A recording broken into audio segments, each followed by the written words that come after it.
பெரம்பூர் மண்ணில் சங்கநாதம் மீது மத்திய மண்டலத்தின் சக்தி கீதம்.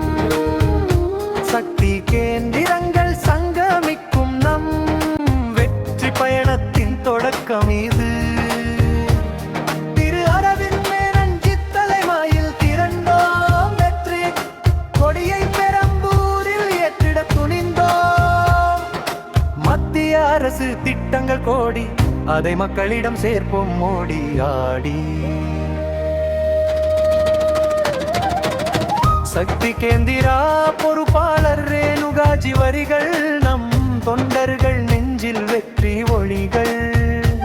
ஒன்று திரண்டது தாமரை சேனை இனி உதிக்கும் புதியதோர் நல்லாடுகை. நமது பலம் தேசத்தின் தாமரை என்றும் மலரும். சக்தி கேந்திரா நினைத்தால் முடியும். தாமரையை மலரச் செய்வோம் நாட்டை.